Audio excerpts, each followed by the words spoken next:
Hi friends, Assalamualaikum. Welcome to our Jahana's Cooking. நம்ம சேனலில் இன்றைக்கி சூப்பரான டேஸ்டியான உங்கள் எல்லாத்துக்கும் ரொம்ப பிடித்தமான கிட்ஸுங்க விரும்பி சாப்பிடக்கூடிய ஹெல்த்தி கேக் ரெசிபி தான் இன்றைக்கி பார்க்க போகிறோம். ஆஹா, என்ன கேக்குன்னு யோசிக்கிறீங்களா? ஃப்ரெஷ் ஆரஞ்சு ஜூஸை வச்சு வீட் கேக்கு தாங்க இன்றைக்கி செஞ்சு காமிக்க போகிறேன். வாங்க ஃப்ரெண்ட்ஸ், ஈஸி மெத்தடில் வீடியோக்குள்ளே போய் செய்ய ஆரம்பிக்கலாம்.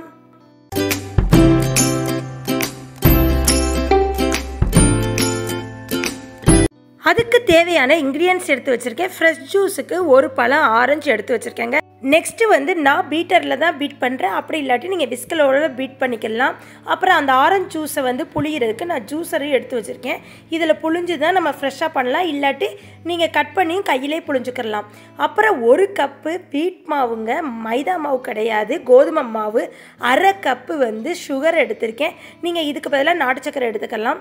ஒரு டீஸ்பூனுக்கு பேக்கிங் பவுடரும், நெக்ஸ்ட்டு அரை டீஸ்பூனுக்கு பேக்கிங் சோடாவும் எடுத்திருக்கேன். 1/4 கப்புக்கு நான் ஆயில் எடுத்திருக்கேன். வெஜிடபிள் ஆயில் எடுத்துக்கலாம், இல்லாட்டி வாசனை வராத ஆயில் எடுத்துக்கலாம் நீங்கள். நெக்ஸ்ட்டு வந்து ஃபுட் கலர் நான் சேர்க்குறேன், உங்களுக்கு வேணாட்டி ஸ்கிப் பண்ணிடுங்க. அப்புறம் வந்து ஒரு பிஞ்ச் அளவுக்கு சால்ட் எடுத்துக்கிட்டேன். அதுக்கப்புறம் நம்ம இந்த ஃப்ரெஷ் பழத்தில் உள்ள பீலாப், அந்த மேலே உள்ள தோலை வந்து ஒரு டீஸ்பூன் அளவு நம்ம சுரண்டி எடுத்துக்கணும். அதுக்கு வந்து நீங்கள் வந்து இந்த மாதிரி ஒரு டூல்ஸ் யூஸ் பண்ணி இப்படி எடுத்துக்கோங்க.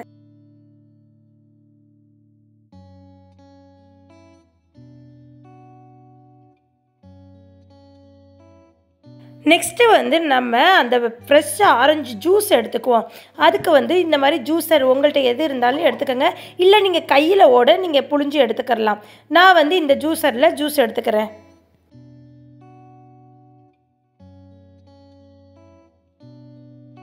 ஃப்ரெண்ட்ஸ் பாருங்கள், நம்மளுக்கு அரை கப்பு ஜூஸ் வேணும்.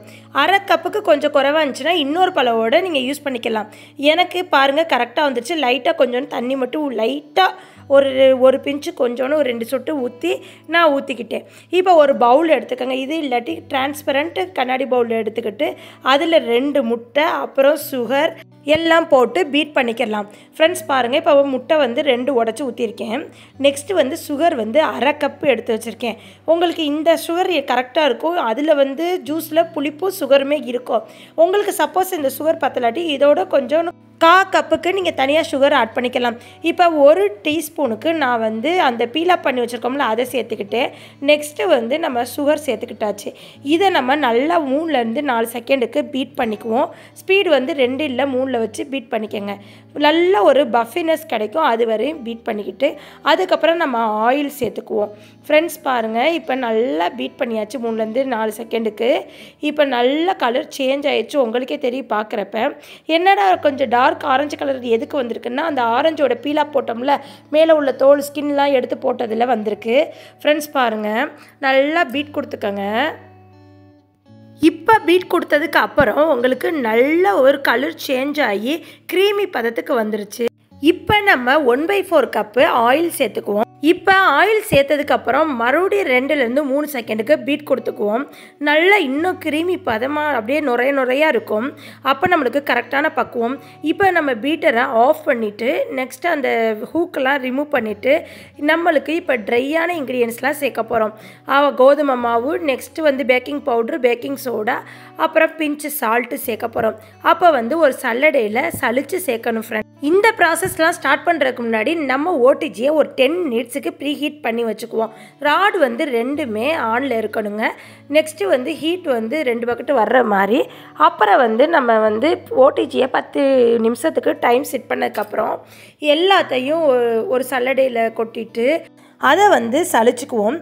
இதில் வந்து 1 கப்பு கோதுமை மாவு, அப்புறம் 1 டீஸ்பூன் பேக்கிங் பவுட்ரு, அரை டீஸ்பூன் பேக்கிங் சோடா, ஒரு பிஞ்சு சால்ட் இருக்குது.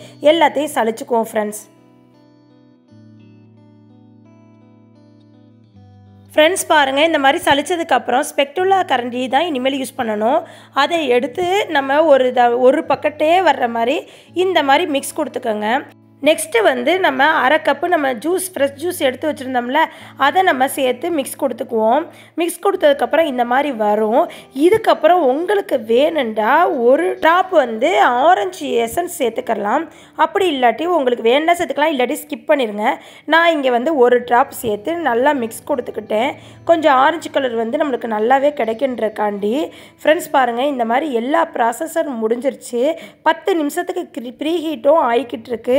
இன்னும் ஒரு 3 to 4 நிமிஷத்தில் முடிய போகுது. உங்களுக்கு எந்த ஷேப் வேணுமோ கேக் டின்னு அந்த ஷேப் எடுத்துக்கோங்க. நான் இன்றைக்கி இந்த மாதிரி ஷேப் எடுத்திருக்கேன். இதில் வந்து நம்ம கார்னிஷ் ஆயில் இல்லாட்டி பட்டர் போட்டு இந்த மாதிரி நல்லா ஸ்ப்ரெட் பண்ணிவிட்டு அப்புறம் 1 டீஸ்பூன் மாவு போட்டு ஷேக் பண்ணிக்கோங்க. அப்படி உங்கள்கிட்ட பட்டர் ஷீட் இருந்துச்சுன்னா நீங்கள் பட்டர் ஷீட்டோட கட் பண்ணி சேர்த்துக்கலாம்.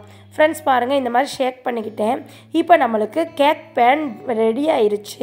இப்போ வந்து நம்ம மாவை வந்து கேக் பேனில் வந்து சேர்த்துக்குவோம். ஃப்ரெண்ட்ஸ் பாருங்கள், இந்த கன்சிஸ்டன்சியில் இருந்தால் தான் கேக் வந்து பஃபியாகவும் சூப்பராகவும் சாஃப்டாகவும் இருக்கும். ஃப்ரெண்ட்ஸ் இப்போ பாருங்கள், லைட்டாக இந்த கேக் டின்னை இப்படி டேப் பண்ணிக்கோங்க. அப்போ தான் கேக் வந்து ஈவனாக இருக்கும். இப்போ வந்து ப்ரீ ஹீட் பண்ணி முடிஞ்சிருச்சு. நம்ம இந்த கேக் டின்னை எடுத்து உள்ளே வச்சுருவோம். உள்ளே வைக்கிறப்ப நீங்கள் சேஃப்டியாக வைக்கணும். இதிலேருந்து நீங்கள் டைம் எத்தனை நிமிஷம் செட் பண்ணி வைக்கிறீங்கன்னா உங்கள் ஓவனுக்கு தகுந்த மாதிரி நீங்கள் செட் பண்ணி வச்சுக்கோங்க. என்னோடய ஓடிஜிக்கு நான் வந்து கரெக்ட் 20லேருந்து 25 நிமிஷத்துக்கு நான் செட் பண்ணி வச்சுட்டேங்க. அவ்வளோதான். இதிலேருந்து உங்களுக்கு கரெக்டாக 25 நிமிஷத்துக்கு அப்புறம் ஓடிஜி வந்து அதுவே பெல் சவுண்டு வந்துடும். ஆஃப் ஆனதுக்கப்புறம் நம்ம அப்போ போய் நம்ம கேக் எடுத்து டெஸ்ட் பண்ணிக்குவோம். சப்போஸ் அப்படி உங்களுக்கு கேக் வேகலை, நடுவில் வந்து ஒரு டூத் பிக் எடுத்து நீங்கள் வைக்கிறப்ப லைட்டாக ஒட்டி வந்துச்சுன்னா திருப்பி நீங்கள் வச்சுக்கலாம். இப்போ பாருங்கள், நம்மளுக்கு உப்பி வந்துருச்சு. நல்லாவே கொஞ்சம் உப்பி வந்துருச்சு. இன்னும் கேக் வந்து பெர்ஃபெக்டாக வரணுன்னா நம்மளுக்கு அந்த வெடிப்பு வந்து கொஞ்சம் நல்லாவே தென்படணும்.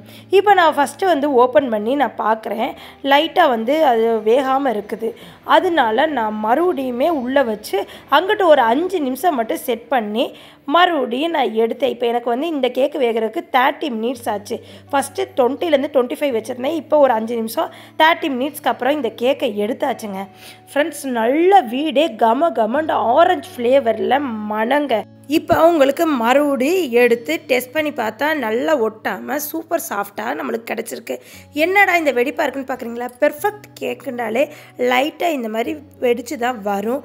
நம்ம அதை கட் பண்ணி எடுத்துகிட்டு தான் க்ரீம்லாம் ஸ்ப்ரெட் பண்ணிக்கணும். ஃப்ரெண்ட்ஸ் பாருங்கள், இப்போ வந்து கொஞ்சம் ரெஸ்ட் விட்டுருவோம்.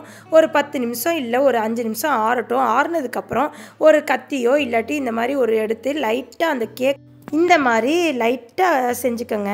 அப்போ தான் கேக் வந்து டின்னில் ஒட்டாமல் டக்குன்னு வந்து விழுகும். ஃப்ரெண்ட்ஸ், இப்போ ஒரு பிளேட்டில் நம்ம மாற்றிக்குவோம். இப்போ கேக்கை வந்து நம்ம கவுத்தி போட்டு அந்த கேக் டின்னை மட்டும் நம்ம எடுத்துக்குவோம். இப்போ எனக்கு வந்து ரொம்ப ஒட்டாமல் சூப்பராக அழகாக கேக் வந்து விழுந்துருச்சு. அந்த கேக் டின்னில் லைட்டாக ஒரு 2 தட்டு தட்டினோம்னா வந்து விழுந்துடும். ஃப்ரெண்ட்ஸ் பாருங்கள், இந்த அளவு கீழே கேக்கு டின்னில் ஒட்டாமல் வந்துருச்சு. இந்த கேக் ரெசிபி ஃப்ரெஷ்ஷான ஆரஞ்சு ஜூஸ் வச்சு செய்கிறதுனால டேஸ்ட்டாக இருக்கும், சூப்பராக இருக்கும், நல்ல பஃபியாகவே அருமையாக அமைஞ்சிருந்துச்சு. நம்ம செய்கிற கேக் வந்து 15லேருந்து 20 நாளோட கெட்டு போகாமல் அப்படியே இருக்குங்க. பேக்கரியை காட்டியும் நம்ம வீட்டில் டேஸ்ட்டாக ஆரோக்கியமாக சூப்பராக உங்கள் கிட்ஸுங்களுக்கு செஞ்சு கொடுங்க. இந்த மாதிரி செஞ்சு கொடுத்தீங்கன்னா கேட்டு வாங்கி சாப்பிடுவாங்க, விரும்பி சாப்பிடுவாங்க. அவ்வளோ ஒரு பெர்ஃபெக்டாக எனக்கு கேக் கிடச்சிருக்கு. நல்லா ப்ரெஸ் பண்ணி பார்க்குறப்ப பஃபியாகவும் சூப்பராகவும் நல்லா அமைஞ்சிருக்குங்க இந்த வீட் ஆரஞ்சு கேக்கு. இதே மாதிரி இதே மெத்தடில் இதே மெஷர்மெண்ட்டில் நீங்கள் செஞ்சிங்கன்னா உங்கள் வீட்லேயும் சூப்பராக வரும். இப்போ ஓவன் இல்லாட்டி நீங்கள் கடாயில் வச்சுக்கலாம். கடாயில் வந்து இதே மாதிரி 5 நிமிஷம் ப்ரீஹீட் பண்ணிக்கிறணும். லோ ஃப்ளேமில் வச்சு ப்ரீஹீட் பண்ணிக்கிறணும். ப்ரீஹீட் பண்ணதுக்கப்புறம் உங்களுக்கு தகுந்த மாதிரி 40லேருந்து 45 மினிட்ஸ் இல்லாட்டி 50 மினிட்ஸோட ஆகும். அதனால நீங்கள் செக் பண்ணி பார்த்துட்டு வெந்துருச்சா வேகலான்னு செக் பண்ணிட்டு அங்கிட்டு ஒரு 5 நிமிஷம் வச்சுக்கிறணும். ஃப்ரெண்ட்ஸ், இந்த டைப்பில் நீங்கள் செஞ்சு சாப்பிட்டு பாருங்களே, பார்க்க எவ்வளோ அழகாக இருக்கோ அது மாதிரி டேஸ்ட்டும் அல்டிமேட்டாக இருக்குது. நாங்கள் செஞ்ச உடனே பாதிக்கு பாதி கேக்க இப்போயே சாப்பிட்டு முடிச்சாச்சு. அந்தளவு டேஸ்ட்டாக இருந்துச்சு. ஃப்ரெண்ட்ஸ் பாருங்கள், பீஸ் போட்டு உங்களுக்கு காமிக்கிறேன். சூப்பராக டேஸ்ட்டாக இருந்துச்சு. இது வந்து நாளைக்கு ஸ்நாக்ஸுக்கு கொடுக்குறதுக்கு வைக்கிறேன். ஃப்ரெண்ட்ஸ், இதே மாதிரி உங்கள் வீட்டில் உங்கள் கிட்ஸுங்க உங்கள் ஹஸ்பண்டுக்கு செஞ்சு கொடுத்து அசத்துங்க. செஞ்சு சாப்பிட்டு பார்த்துட்டு கமெண்ட் செக்ஷனில் எப்படி இருக்குன்னு சொல்லுங்கள். ஃப்ரெண்ட்ஸ், நெக்ஸ்ட் வீடியோவில் பார்ப்போம். தேங்க்யூ மக்களே. அஸ்ஸலாமு அலைக்கும். பாய் பாய்.